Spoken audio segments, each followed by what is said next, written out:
Sagar Dutta medical কলেজে গিয়ে আবার কর্মবিরতির ডাক জুনিয়র ডাক্তারদের। কি বললেন তারা বলছেন তারা সোমবার পর্যন্ত অপেক্ষা করবেন। রীতিমতো রাজ্য সরকারকে থ্রেট দিয়ে হুমকির সুরে বলছেন যে সোমবার সুপ্রিম কোর্টের কাছে রাজ্য সরকার কি বক্তব্য পেশ করে সেটা শুনে তারা আবার কর্মবিরতির ডাক দেবেন। আজ সোমবার অর্থাৎ 30শে সেপ্টেম্বর আজ বিকেল থেকেই নাকি জুনিয়র ডাক্তাররা আবার কর্মবিরতিতে যাবেন। কি বলছেন তারা সেটা আগে শুনে নিই।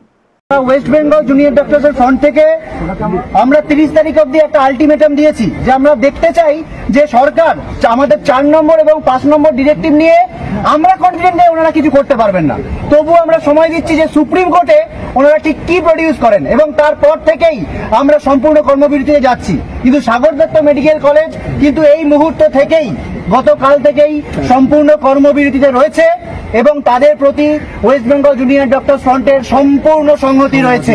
শুনতে পেলেন, দেখতে পেলেন কিরকম উদ্ধত ভঙ্গি। এরা নাকি ছাত্র, এরা নাকি জুনিয়র ডাক্তার, ভবিষ্যতে এরাই সিনিয়র ডাক্তার হয়ে আমার আপনার মতো সাধারণ মানুষের চিকিৎসা করবে। এরাই রীতিমতো থ্রেটের সুরে, ধমকির সুরে রাজ্য সরকারকে বলে দিচ্ছে যে আজকের পর থেকে তারা সম্পূর্ণ কর্মবিরতির পথে এগোবে। একটি প্রশ্ন কিন্তু উঠছে, কারা তুলছে? সাধারণ মানুষজন তুলছে, যারা 14ই আগস্ট এদের ডাকেই, এদের সমর্থনেই, রাত দখলের ডাকে দলমত ধর্মবর্ণ নির্বিশেষে অরাজনৈতিক হিসাবে রাত দখলের আন্দোলনে সামিল হয়েছিলেন। যত দিন গেছে ধীরে ধীরে এই সাধারণ মানুষজন ডাক্তারদের এই আন্দোলন থেকে সরে এসছে। তার কারণ কোথাও না কোথাও সাধারণ মানুষ বুঝতে পারছিল ডাক্তারদের আন্দোলন মোটেও অরাজনৈতিক নয়, এটি সম্পূর্ণ রাজনৈতিকভাবে প্রভাবিত এবং এর কারণে সাধারণ মানুষের চিকিৎসা ব্যবস্থা ব্যাহত হচ্ছে। আর এই সাধারণ মানুষের মধ্যেই এখন গুঞ্জন, সাধারণ মানুষের মধ্যেই এখন প্রশ্ন যে জুনিয়র ডাক্তাররা নিজেদের পিঠ বাঁচানোর জন্যই আবার কর্মবিরতির ডাক দিচ্ছে না তো? কোথাও না কোথাও কর্মবিরতির ডাক দিয়ে নিজেদের বিরুদ্ধে যেই অভিযোগ উঠে এসছে, যে তথ্য, যে প্রমাণ উঠে এসছে, সেই খবর ধামাচাপা দেওয়ার জন্য কর্মবিরতির ডাক দিয়ে সেই খবরকেই মানুষের সামনে তুলে ধরার একটি প্রচেষ্টা বা অপচেষ্টা করছে না তো জুনিয়র ডাক্তাররা? কেন বলছি তার তথ্য এবং প্রমাণ স্ক্রিনের সামনে দিচ্ছি, আপনারা একবার দেখবেন। এতদিন জুনিয়র ডাক্তাররা দাবি করেছিল যে অভয়া যিনি ধর্ষিতা হয়েছিলেন এবং যাকে ধর্ষণের পরে খুন করা হয়েছিল, যেই ডাক্তারকে, যেই তরুণী ডাক্তারকে, তার পোস্টমর্টম নাকি সঠিকভাবে হয়নি। জুনিয়র ডাক্তারদের এটি দাবি ছিল। সেই দাবিতে সুর মিলিয়ে একই সুরে বিজেপি এবং সিপিএমও কথা বলেছে। শুধু তাই নয়, কিছু গদি মিডিয়া তাদের সুরেই সুর মিলিয়ে বলেছিল যে হ্যাঁ, এই পোস্টমর্টম কোথাও না কোথাও গিয়ে ধামাচাপা দেওয়ার চেষ্টা করা হচ্ছে কোনো তথ্যকে। আদপে কি তাই হয়েছিল? জুনিয়র ডাক্তাররা যেই দাবি করছিলেন সেই দাবি কি সত্যি? যেই নিয়ে আজকের এপিসোড। আপনাদের স্ক্রিনের সামনে রইল দুটি পরপর ছবি, শুনুন, দেখুন। যেই ছবিটি এখন আপনারা দেখতে পাচ্ছেন সেখানে দেখা যাচ্ছে গত 9ই আগস্ট তিলোত্তমার পোস্টমর্টমের পর 5 জন জুনিয়র ডাক্তারের টিম লিখিত স্বাক্ষর করে দেয় যে পুরো পোস্টমর্টম প্রক্রিয়া যথাযথভাবে হয়েছে। এই 5 জন ডাক্তারের মধ্যে 3 জন ডাক্তারের নাম যেই ছবিটি এখন আপনারা স্ক্রিনে দেখছেন সেইখানে, সেটি হচ্ছে আরজি করের নবনির্মিত কমিটি।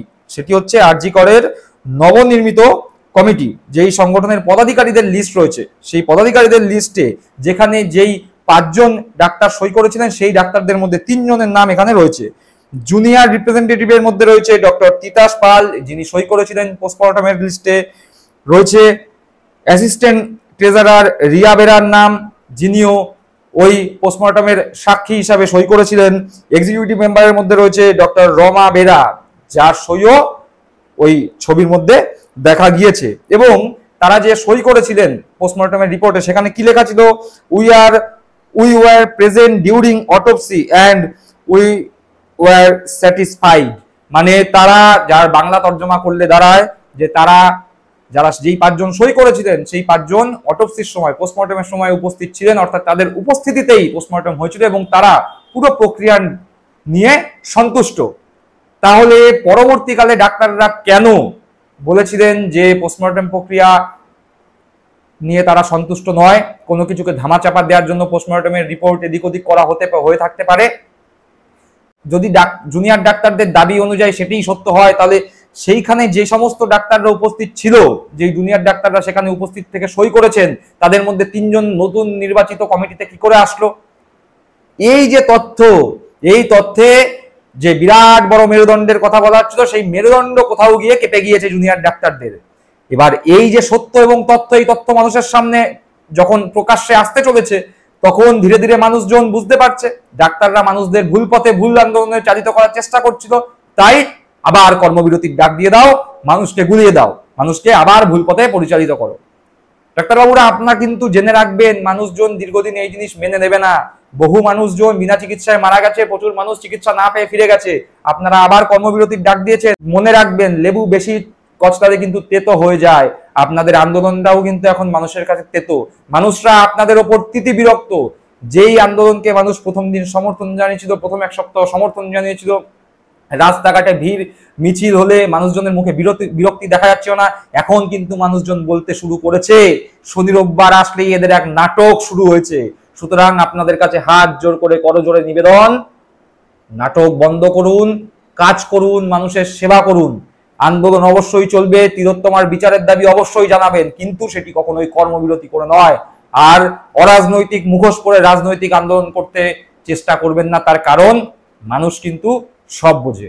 দর্শক বন্ধুরা, এই প্রতিবেদন থেকে আপনাদের যা মতামত আপনারা মনে করছেন সেটি অবশ্যই কমেন্ট করে জানাবেন। ভালো থাকবেন, সুস্থ থাকবেন। জয় হিন্দ, বন্দে মাতরম।